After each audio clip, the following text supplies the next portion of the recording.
Welcome to Austin Stories. Today, some pro-revenge HOA madness, taking over the board that's so corrupt and then making things right. With a 40-year-old rule, let's get into it. But also, all the videos are in podcast form, so search for the Austin Stories podcast on your local provider if you like to listen that way, or go to the link in the description of this video. Here we go. While we're on the subject of homeowners associations, here's the story of how my parents' HOA tried to use a 40-year-old rule to stop them from repairing hurricane damage and got the shaft for their trouble, posted by Deleted. A few months back, as you all may remember, Florida got pretty beaten up by a couple of hurricanes. My folks live down there, and while none of the damage that they sustained was life-alteringly horrible or home-destroying, homeowners insurance kicked in and they had some water damage through the roof. They also needed a new one because of all the shingles that had come off and the debris that had punctured it. My folks looked through roofing options and determined that a metal roof would be a great option to reduce damage and maintenance on their home. Plus, it would serve as a more energy-efficient option with passive solar collection and fewer thermal losses in the summer and winter.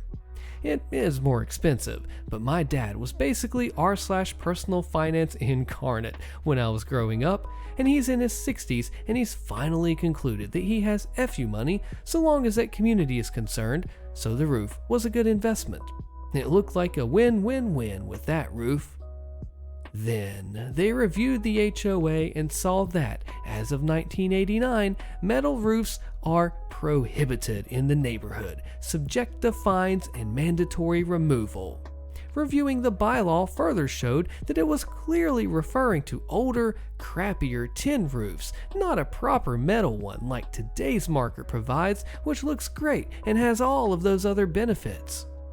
My folks wanted to play by the rules though, and called up the HOA to explain the situation.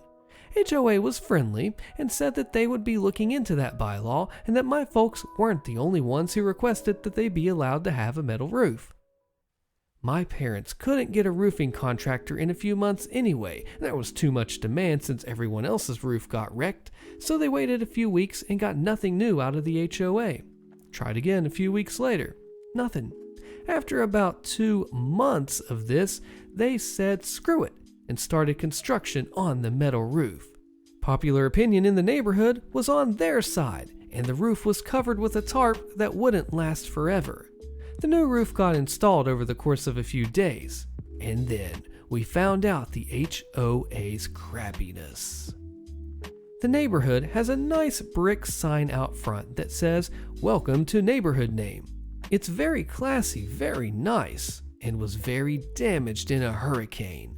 The HOA was strapped for money due to other repairs and dues, and some prick had the bright idea to impose as many fines as they could on the neighborhood to pay for these repairs, starting with my folks.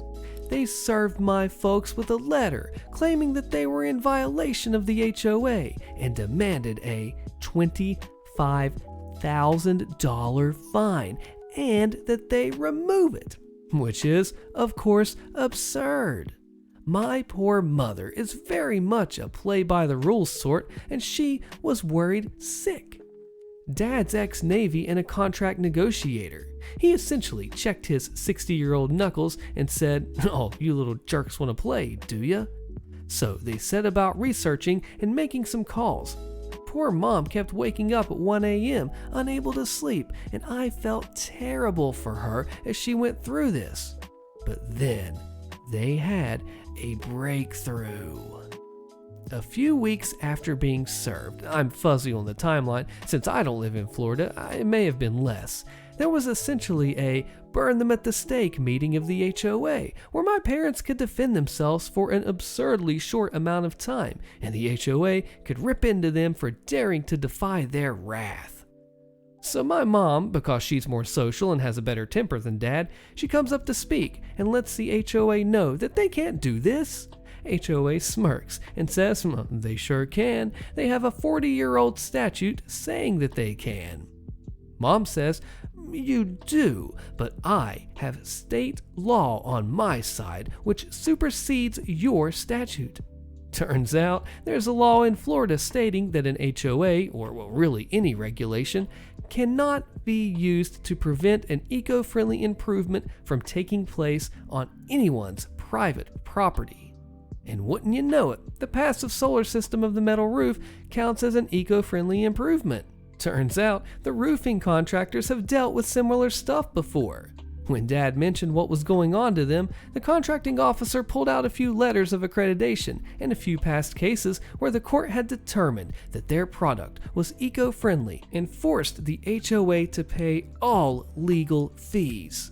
My mom produced all of this for the crappy HOA, who had to admit that this was, in fact, ironclad. Strapped for money as they were, they couldn't afford to pay a lawyer. HOA head growls, "Is that all?" Mom turns up the sweetness to 11. No, I see in the bylaws that we can vote to impeach the board members at any HOA meeting and to elect their replacements. I move to impeach all of you. I nominate my husband and," she rattles off a list of names, and HOA is stunned. While Dad looked into the legal, Mom looked into the new neighborhood. Popular opinion was on their side, and the hearing was public for the neighborhood. Mom convinced a majority of the homeowners to attend and remove the board for their crappy policy. With that, my parents are now on the all-new board, and Dad is putting his contract negotiation skills and own craftsmanship skills to work repairing the front entrance. And metal roofs are now allowed by the all-new HOA.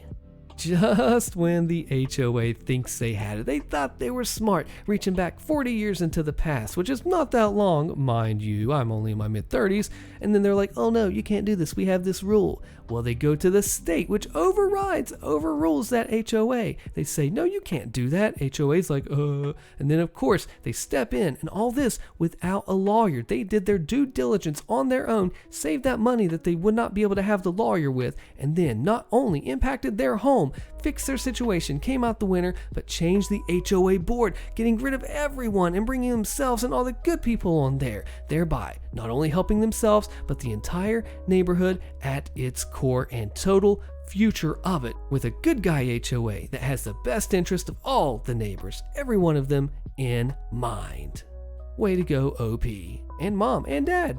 HOA member doesn't know the rules as well as he thinks, posted by Spec97. This story primarily takes place between me and Crappy Neighbor, who is a member of my community's HOA. Sorry if it's a bit long.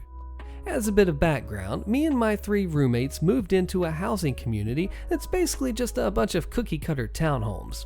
All of these homes have garages that open onto streets that wind through the community. This is important later, with the front door opening to a path on the other side of your house.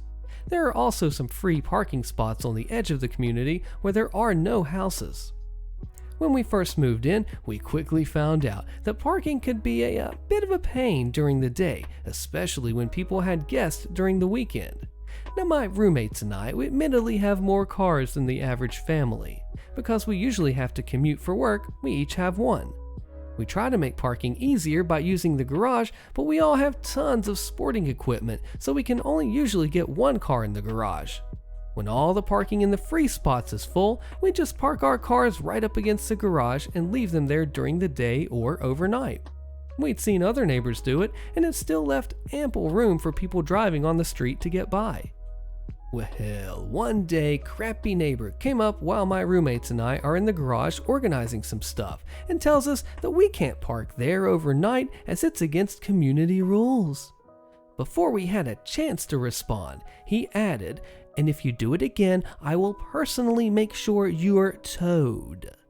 His first comment was pretty reasonable. We just moved in and didn't know that rule. But his second comment just really made him sound like a butt, and he wasn't really necessary. One of my roommates simply responded that we didn't know as we just moved in and we wouldn't park there overnight anymore. Well, Crappy Neighbor, clearly trying to assert his dominance, responded with, "Good, you'd better not, because I'll be watching." Well, from then on, we did follow those rules. If we parked in the front of our garage during the day, we would make sure to move before we went to sleep. This worked out for a while until one fateful day. One of my roommates stopped by quickly after work to grab some dinner and clothes before heading to his girlfriend's. This was around 7 p.m., so he just parked up against the garage as it would be quicker than the parking spaces. Plus, it was early enough that he didn't think he'd get towed. Around 8 p.m., he went to head out and his car was gone. Guess who was there though? Crappy neighbor standing right outside. Immediately he said to my roommates, "Told you were going to get towed if you parked here again." Crappy neighbor and my roommate argued for a bit before my roommate came back inside and calls the car lot. Well, it ends up they're closed, so he'll have to get his car in the morning. The kicker? They're going to charge him an overnight fee. All in all, it comes out to $500, which isn't a small amount of money for us. This neighbor has been a butt to us since we moved in, and even though it wasn't my car that was towed, I took this personally. To make sure we didn't get towed again, we decided to read the community rules, and lo and behold, we found out that the street in front of the garage is actually considered a fire lane, and no one is supposed to park there at any point during the day. Between crappy neighbor treating us like crap and the fact that we could get him yelling at his wife every night, not a big detail to the story, but just wanted to say to add to my point that this guy just sucked, I start to plan my revenge. Since quarantine started, I've been able to work from home, and my desk conveniently looks out onto the street between the houses. This means that I can clearly see crappy neighbor's garage. I start to take note of when he parks his car out in front of the garage, and for about 2 weeks, I noticed that he would come home at around 1 p.m. and leave again at 2 p.m. On the 3rd week, I decided that I would begin the revenge. One Monday, true to his schedule, he stopped by around 1. After about 10 minutes, I gave the tow company a call and said that he was parked in the fire lane and if they could come and remove his car. 20 minutes later, a tow truck rolled up, hooked his car up, and towed it off.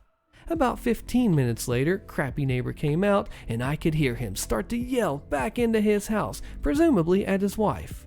He then left and didn't come back until later that evening after he'd gotten his car. Now, it was funny to do this, and I made sure to send snaps to my roommates who don't work from home, but I wasn't done yet. See, this jack butt apparently didn't learn the first time because literally the next day he parks in front of his garage again. What do? Well, the exact same thing as the day before, of course. Again, crappy neighbor comes out, realizes his car is gone, yells at his wife, and then goes to get it. Now, after this time, he's a bit smarter and parks in an actual spot before going in to get his lunch or whatever it is that he does in there midday. He does this for about 2 weeks before he decides that it's okay to park in front of his garage again. Well, who is still sitting at their desk every day and notices this immediately? Well, me, of course. And being the concerned resident that I am, I immediately call the tow company and off his car goes again. And again, this is met with yelling. I wish that this had a more satisfying ending, but after this 3rd time, I decided that I would stop because I genuinely felt bad for his wife, who he seemed to do most of the yelling at, as if it was her fault that he was a dummy. What I can tell you is that it definitely cost him over $1,000. If he hadn't have gotten my roommate's car towed, then we wouldn't have ever even found out that this fun little rule existed. The best part was that a number of my neighbors would have their cars parked there at the same time, and they'd never have their cars towed, which made it all the better when his was. We've had a number of other encounters with him in that time since this happened, and I have another story that involves the actual HOA that I'll probably write later. That one is still ongoing though, so we'll see how it ends up. The nice part about this story is that OP, him and his friends, they do a mistake. They mess up. We've all done it before, right? And then there's just like, oh, hey guys, you need to fix this. All right, cool, we will. Well, turns out, dude is a jerk and then ends up violating the own rules of the HOA community. And you know what? He just gets owned. And $1,000 is a lot of money. Really, that's 4 figures. And the guy is so stupid he doesn't know what's going on. Oh, my car gets towed. I'm going to go get it back. Again and again and again. And blames his wife. What a narcissist. What a toxic person. And why does he never catch on? Because he is failing to know his own community's rules, and OP completely wins and wrecks him. Now, there was originally going to be an update to this, but I haven't seen anything there, so unfortunately we don't have the complete ending here. HOA broke the law, so I ruined the entire board like this. Click the video on your screen. You do not want to miss this fallout of this awesome story, and I will see you there.